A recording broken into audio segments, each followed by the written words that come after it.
160వ రోజు దేవుని యొక్క వాక్యాన్ని చదువుకుందాం. కీర్తనలు 78వ అధ్యాయము. ఆసాపు కీర్తన. దైవధ్యానము. నా జనులారా, నా బోధకు చెవియొగ్గుడి, నా నోటి మాటలకు చెవియొగ్గుడి. నేను నోరు తెరచి ఉపమానము చెప్పెదను, పూర్వకాలపు గూఢవాక్యములను నేను తెలియజెప్పెదను. మాకు తెలిసిన సంగతులను, మా పితరులు మాకు వివరించిన సంగతులను చెప్పెదను. యెహోవా స్తోత్రార్హ క్రియలను, ఆయన బలమును, ఆయన చేసిన ఆశ్చర్య కార్యములను దాచకుండా వాటిని వారి పిల్లలకు మేము చెప్పెదము. రాగల తరములలో పుట్టబోవు పిల్లలు దాని నెరుగునట్లును, వారు లేచి తమ పిల్లలకు దానిని వివరించినట్లును, వీరును దేవుని యందు నిరీక్షణ గలవారై దేవుని క్రియలను మరువకయుండి యథార్థ హృదయులు కాక దేవుని విషయమై స్థిర మనస్సు లేనివారై తమ పితరుల వలె తిరుగబడకయు మూర్ఖతయు తిరుగుబాటును గల ఆ తరమును పోలియుండకయు వారు ఆయన ఆజ్ఞలను గైకొనున్నట్లును ఆయన యాకోబు సంతతికి శాసనములను నియమించెను. ఇశ్రాయేలు సంతతికి ధర్మశాస్త్రమును అనుగ్రహించెను. మన పితరులు తమ పుత్రులకు దానిని తెలుపవలెనని వారికి ఆజ్ఞాపించెను. విండ్లను పట్టుకొని యుద్ధ సన్నద్ధులైన ఎఫ్రాయిము సంతతి వారు యుద్ధకాలమున వెనుకకు తిరిగిరి. వారు దేవుని నిబంధనను గైకొనకపోయిరి. ఆయన ధర్మశాస్త్రమును అనుసరింపనుల్లకపోయిరి. ఆయన క్రియలను, ఆయన వారికి చూపిన తన ఆశ్చర్య క్రియలను వారు మర్చిపోయిరి. ఐగుప్తు దేశంలోని సోయను క్షేత్రమందు వారి పితరులు చూచుచుండగా ఆయన ఆశ్చర్య కార్యములను చేసెను. ఆయన సముద్రమును పాయలుగా చేసి వారిని అద్దరికి నడిపించెను. ఆయన నీటిని రాశిగా నిలిపెను. పగటివేళ మేఘముల నుండియు రాత్రి అంతయు అగ్ని ప్రకాశంలో నుండియు ఆయన వారికి త్రోవ చూపెను. అరణ్యములో ఆయన బండలు చీల్చి సముద్రమంత సమృద్ధిగా వారికి నీరు త్రాగనిచ్చెను. బండల నుండి ఆయన నీటి కాలువలు రప్పించెను. నదుల వలె నీళ్లు ప్రవహింపజేసెను. అయినను వారు ఆయనకు విరోధముగా ఇంకనూ పాపము చేయుచునే వచ్చిరి. అడవిలో మహోన్నతుని మీద తిరుగబడిరి. వారు తమ ఆశ కొలది ఆహారము నడుగుచు తమ హృదయములలో దేవుని శోధించిరి. ఈ అరణ్యములో దేవుడు భోజనము సిద్ధపరచగలడాయనుచు వారు దేవునికి విరోధముగా మాటలాడిరి. ఆయన బండను కొట్టగా నీరు ఉబికెను, నీళ్లు కాలువలై పారెను. ఆయన ఆహారము ఇయ్యగలడా? ఆయన తన ప్రజలకు మాంసము సిద్ధపరచగలడా అని వారు చెప్పుకొనిరి. యెహోవా ఈ మాట విని కోపగించెను. యాకోబు సంతతిని దహించి వేయుటకు అగ్ని రాజెను. ఇశ్రాయేలు సంతతిని హరించి వేయుటకు కోపము పుట్టెను. వారు దేవుని యందు విశ్వాసముంచకపోయిరి. ఆయన దయచేసిన రక్షణ యందు నమ్మిక ఉంచలేదు. అయినను ఆయన పైనున్న ఆకాశములకు ఆజ్ఞాపించెను, అంతరిక్ష ద్వారములను తెరిచెను. ఆహారమునకై ఆయన వారి మీద మన్నాను కురిపించెను. ఆకాశ ధాన్యము వారికి అనుగ్రహించెను. దేవదూతల ఆహారము నరులు భుజించిరి. భోజన పదార్థములను ఆయన వారికి సమృద్ధిగా పంపెను. ఆకాశమందు తూర్పు గాలి ఆయన విసరజేసెను. తన బలము చేత దక్షిణపు గాలి రప్పించెను. ధూళి అంత విస్తారముగా మాంసమును, సముద్రపు ఇసుక రేణులంత విస్తారముగా రెక్కలు గల పిట్టలను ఆయన వారి మీద కురిపించెను. వారి దండు మధ్యను వారి నివాస స్థలముల చుట్టూను ఆయన వాటిని వ్రాలజేసెను. వారు కడుపారా తిని తనిసిరి. వారు ఆశించిన దానిని ఆయన అనుగ్రహించెను. వారి ఆశ తీరక మునుపే ఆహారము ఇంకా వారి నోళ్లలో నుండగానే దేవుని కోపము వారి మీదికి దిగెను. వారిలో బలిసిన వారిని ఆయన సంహరించెను. ఇశ్రాయేలులో యవ్వనులను కూల్చెను. ఇంత జరిగినను వారు ఇంకనూ పాపము చేయుచు ఆయన ఆశ్చర్య కార్యములను బట్టి ఆయనను నమ్ముకొనకపోయిరి. కాబట్టి ఆయన వారి దినములు ఊపిరివలే గడిచిపోజేసెను. వారి సంవత్సరములు అకస్మాత్తుగా గడిచిపోజేసెను. వారిని ఆయన సంహరించినప్పుడు వారు ఆయనను వెదికిరి. వారు తిరిగి హృదయపూర్వకముగా దేవుని బతిమాలుకొనిరి. దేవుడు తమకు ఆశ్రయదుర్గమనియు మహోన్నతుడైన దేవుడు తమకు విమోచకుడనియు వారు జ్ఞాపకము చేసుకొనిరి. అయినను వారి హృదయము ఆయన ఎదుట స్థిరముగా నుండలేదు. ఆయన నిబంధనను వారు నమ్మకముగా గైకొనలేదు.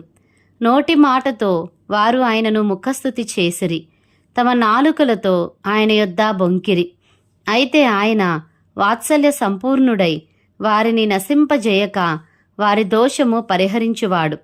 తన ఉగ్రతను ఏమాత్రమును రేపుకొనక పలుమారు కోపం అణుచుకొనువాడు. కాగా వారు కేవలము శరీరులై ఉన్నారనియు, విసరి వెళ్ళి మరలిరాని గాలివలేనున్నారనియు ఆయన జ్ఞాపకం చేసుకొనెను. అరణ్యమున వారు ఆయన మీద ఎన్నిమారులో తిరుగుబడిరి, ఎడారియందు ఆయనను ఎన్నిమారులో దుఃఖపెట్టిరి. మాటిమాటికి వారు దేవుని శోధించిరి, మాటిమాటికి ఇశ్రాయేలు పరిశుద్ధ దేవునికి సంతాపము కలిగించిరి. ఆయన బాహుబలమునైనను విరోధుల చేతుల నుండి ఆయన తమను విమోచించిన దినమునైనను వారు స్మరణకు తెచ్చుకొనలేదు. ఐగుప్తులో తన సూచక క్రియలను, సోయను క్షేత్రమందు తన అద్భుతములను ఆయన చూపిన దినమును వారు జ్ఞప్తికి తెచ్చుకొనలేదు. ఐగుప్తీయులు త్రాగలేకుండా నైలు నది కాలువలను, వారి ప్రవాహ జలములను ఆయన రక్తముగా మార్చెను. ఆయన వారి మీదికి జోరీగులను గుంపుగా విడిచెను, అవి వారిని తినివేశెను. కప్పలను విడిచెను, అవి వారిని నాశనము చేసెను. ఆయన వారి పంటను చీడపురుగులకిచ్చెను, వారి కష్టఫలములను మిడతలకు అప్పగించెను.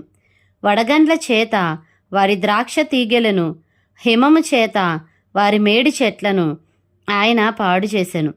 వారి పశువులను వడగండ్ల పాలు చేసెను, వారి మందలను పిడుగుల పాలు చేసెను. ఆయన ఉపద్రవము కలుగజేయు దూతల సేనగా తన కోపాగ్నిని, ఉగ్రతను, మహోగ్రతను, శ్రమను వారి మీద విడిచెను. తన కోపమునకు ఆయన త్రోవ చదును చేసెను. మరణము నుండి వారి ప్రాణమును తప్పింపక వారి జీవమును తెగులునకు అప్పగించెను.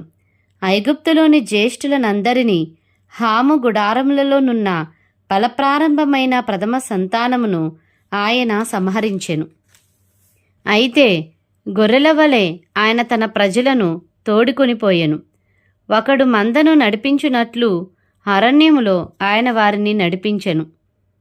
వారు భయపడకుండా ఆయన వారిని సురక్షితంగా నడిపించెను. వారి శత్రువులను సముద్రములో ముంచివేశెను. తాను ప్రతిష్ఠించిన సరిహద్దునొద్దకు, తన దక్షిణ హస్తము సంపాదించిన ఈ పర్వతమునొద్దకు ఆయన వారిని రప్పించెను. వారి ఎదుట నుండి అన్యజనులను వెళ్ళగొట్టెను. కొలనూలు చేత వారి స్వాస్థ్యమును వారికి పంచి ఇచ్చెను. ఇశ్రాయేలు గోత్రములను వారి గుడారములలో నివసింపజేసెను. అయినను వారు మహోన్నతుడైన దేవుని శోధించి తిరుగుబాటు చేసిరి.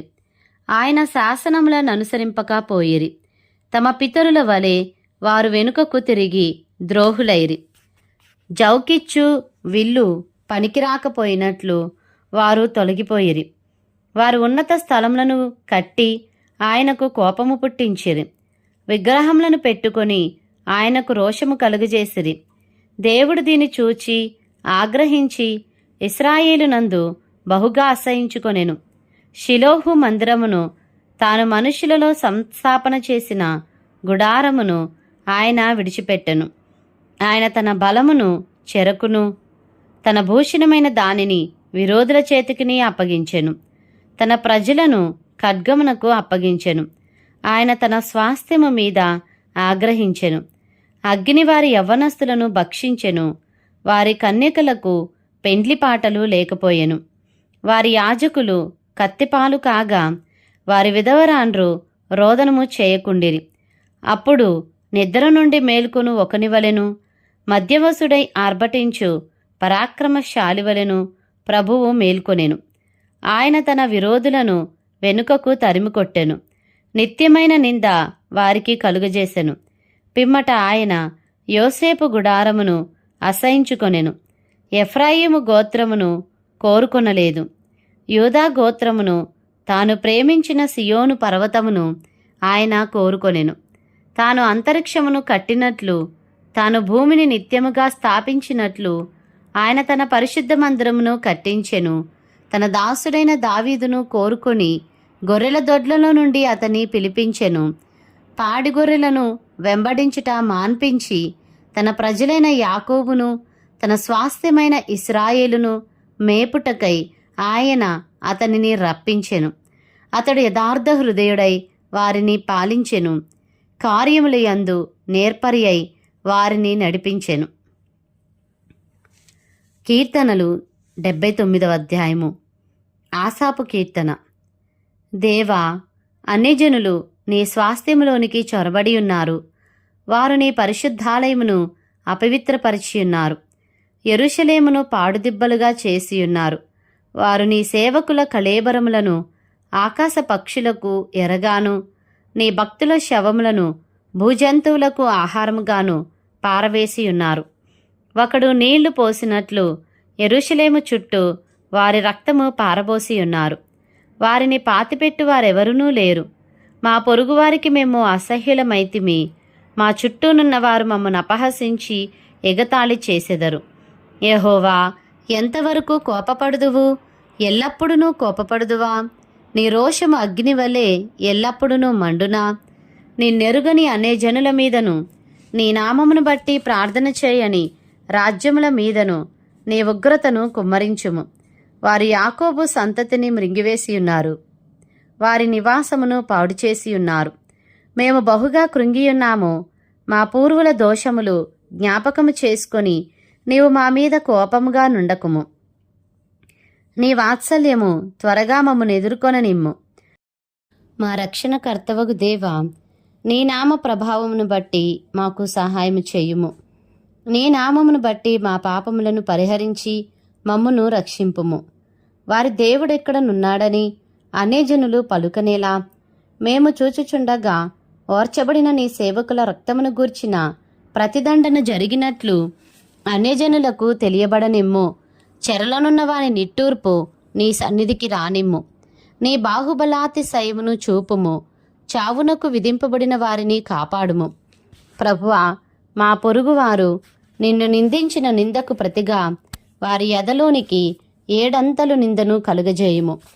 అప్పుడు నీ ప్రజలమును నీ మంద గొర్రెలమునైన మేము సదాకాలము నీకు కృతజ్ఞతాస్తుతులు చెల్లించెదము. తరతరముల వరకు నీ కీర్తిని ప్రచురపరచెదము. కీర్తనలు 80వ అధ్యాయము. ప్రధాన గాయకునికి శోషన్నీ ఏదూతను రాగం మీద పాడదగినది. ఆసాపు కీర్తన. ఇశ్రాయేలునకు కాపరి చెవియొగ్గుము. మందవలె యోసేపును నడిపించువాడా, కెరూబుల మీద ఆసీనుడైనవాడా, ప్రకాశింపుము. ఎఫ్రాయిము, బెన్యామీను, మనష్షే అని వారి ఎదుట నీ పరాక్రమమును మేల్కొలిపి మమ్మును రక్షింపరమ్ము. దేవా, చెరలో నుండి మమ్మును రప్పించుము. మేము రక్షణ నొందునట్లు నీ ముఖకాంతి ప్రకాశింపజేయము. యెహోవా, సైన్యములకు అధిపతివగు దేవా, నీ ప్రజల మనవిని ఆలకింపక నీవెన్నాళ్ళు నీ కోపము పొగరాజనిచ్చెదవు. కన్నీళ్లు వారికి ఆహారముగా ఇచ్చుచున్నావు. విస్తారమైన కన్నీళ్లు నీవు వారికి పానముగా ఇచ్చుచున్నావు. మా పొరుగువారికి మమ్మను కలహకారణముగా చేయుచున్నావు. ఇష్టము వచ్చినట్లు మా శత్రువులు మమ్మను అపహాస్యము చేయుచున్నారు. సైన్యములకు అధిపతివగు దేవా, చెరలో నుండి మమ్ము రప్పించుము.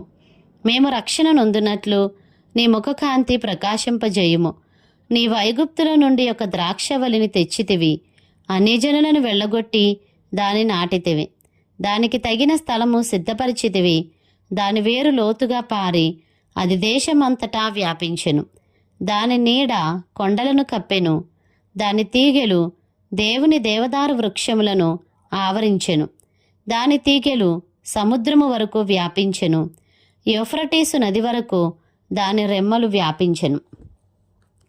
త్రోవను నడుచువారందరూ దాని తెంచివేయునట్లు దాని చుట్టూనున్న కంచెలను నీవేల పాడు చేసితివి. అడవి పంది దాన్ని పెకలించుచున్నది. పొలంలోని పశువులు దాన్ని తినివేయుచున్నవి. సైన్యములకు అధిపతివగు దేవా, ఆకాశంలో నుండి మరలా చూడుము. ఈ ద్రాక్షవల్లిని దృష్టించుము. నీ కుడి చేయి నాటిన మొక్కను కాయుము. నీ కొరకు నీవు ఏర్పరచుకొనిన కొమ్మను కాయుము. అది అగ్నిచేత కాల్చబడి ఉన్నది, నరకబడి ఉన్నది. నీ కోపదృష్టి వలన జనులు నశించుచున్నారు. నీ కుడి చేతిని మనుషునికి తోడుగాను, నీ కొరకే నీవు ఏర్పరచుకున్న నరునికి తోడుగాను నీ బాహుబలముండునుగాక. అప్పుడు మేము నీ యొద్ద నుండి తొలగిపోము. నీవు మమ్మను బ్రతికింపుము. అప్పుడు నీ నామమును బట్టియే మేము మొరపెట్టుదుము.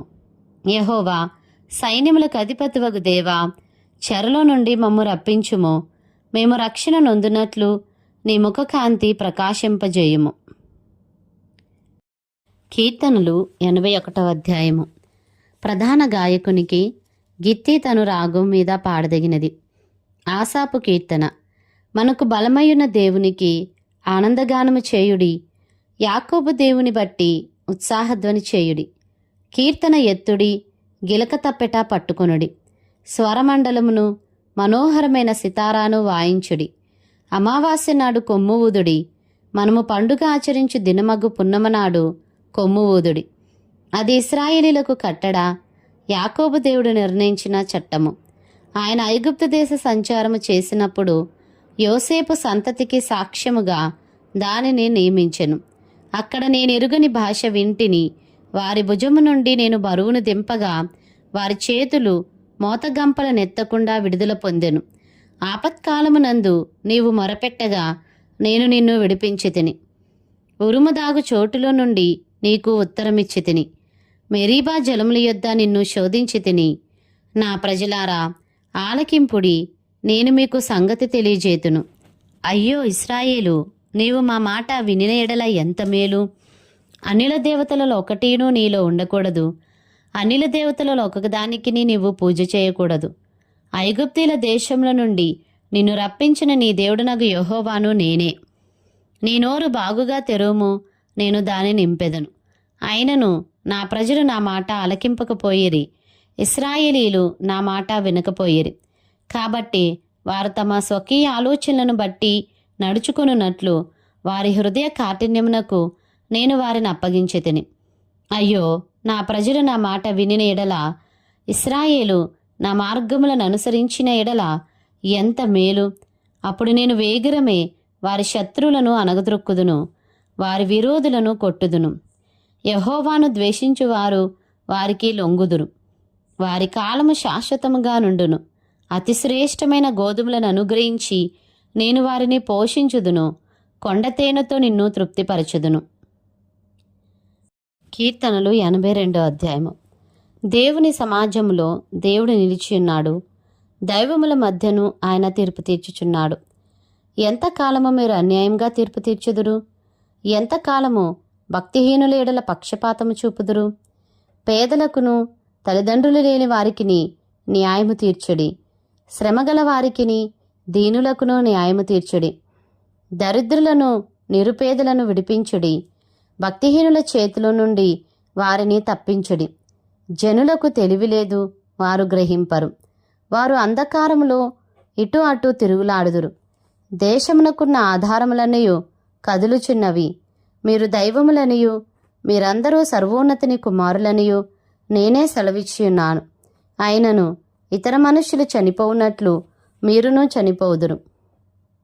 అధికారులలో ఒకడు కూలునట్లు మీరును కూలుదురు.